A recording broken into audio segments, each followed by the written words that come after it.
Man is not what he thinks he is, but what he hides from himself.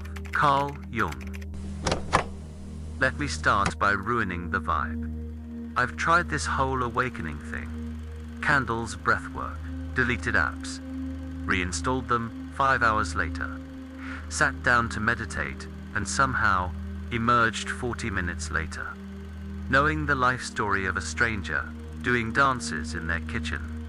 So, when I hear language like divine sovereignty or dopamine veil, part of me nods, and another part rolls its eyes, so hard it almost disconnects. Why? Because here's the uncomfortable truth. I don't like admitting. Most of my so-called dopamine addiction isn't spiritual warfare. It's avoidance. I'm not scrolling because I'm asleep. I'm scrolling because being awake is irritating, boring, and sometimes humiliating.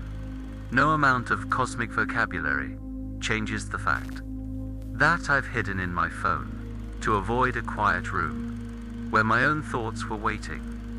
We love blaming dopamine, like it's a villain in a Marvel movie. Dopamine hijacks your brain. Dopamine chains your soul. Dopamine keeps you in low vibration. Great, convenient, external. But dopamine didn't force me to refresh the feed at 1:47 a.m. Dopamine didn't whisper, just one more video will fix your life. That was me, negotiating with myself, like a tired lawyer. Who knows, the case is lost. Here's what actually hurts. Dopamine doesn't make life shallow. It exposes where life already feels empty. Reading feels heavy, not because books lost magic, but because sustained attention forces me to notice how fragmented I've become. Scrolling is easy because it never asks who I am. When no one is watching, that's the real chemical dependency.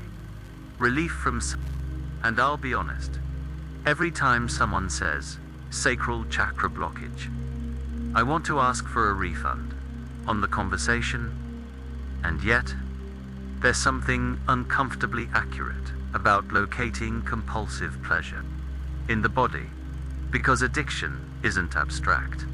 It's not philosophical. It lives in the hips, the jaw, the hands that reach for a screen. Before the thought even forms, I notice it when I sit still. This restless buzzing, like my body wants something and doesn't care what, as long as it interrupts silence. Call it sacral imbalance. Call it nervous system call it boredom with consequences. Different languages, same tension. And no, breathing golden light didn't magically fix it for me. What helped was realizing how quickly I tried to escape sensation. Instead of staying with it, I tried guided meditations that promised transformation. Mostly what I got was irritation. Visualize violet fire. Okay, but my knee hurts. And my mind is replaying a conversation from 2014. And maybe that's the point no one markets. Stillness doesn't make you peaceful. It makes you visible to yourself. The first thing that burns away isn't addiction. It's the story that you're more evolved than your behavior. Sitting quietly showed me how reactive my day really is. How fast I reach for stimulation the second discomfort shows up. No angels descended. No Saint Germain appeared. Just me, realizing I've been outsourcing regulation to algorithms. I hear stories like one day they invoked the light and the addiction vanished. I want to believe that, I really do, but my experience looked more like this. Delete app. Feel powerful for a day. Reinstall it during a bad mood. Hate myself slightly. Repeat. No Atlantis visions. No fifth dimensional codes. Just a growing suspicion that transformation isn't dramatic. It's humiliatingly repetitive. What actually shifted things wasn't obsession with my mission. It was noticing patterns.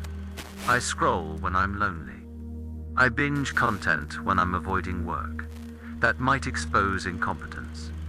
I seek intensity when life feels directionless. That's not mystical, that's psychological. And pretending it's purely spiritual kept me from changing anything. Divine sovereignty sounds epic. In practice, it's boring. It's choosing not to anesthetize. Mild discomfort. It's letting boredom exist without fixing it immediately. It's stopping mid-scroll and asking, what am I actually trying to escape? Sometimes the answer is stupidly simple. I'm tired. I'm scared. I don't want to start. No crystal required. I don't need rituals to feel sovereign. I need honesty without self-hatred.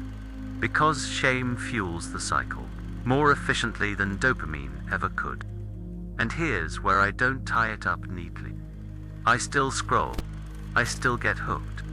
The difference is thinner now. A pause before the impulse. A question instead of a command. Maybe awakening isn't transcendence. Maybe it's friction.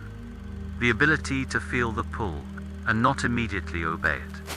No enlightenment badge. No final victory. Just a slightly wider space between urge and action. If there's a veil, it isn't dopamine. It's the story that something outside you is stealing your power. Nothing stole it. You just rented it out for relief. And you can take it back.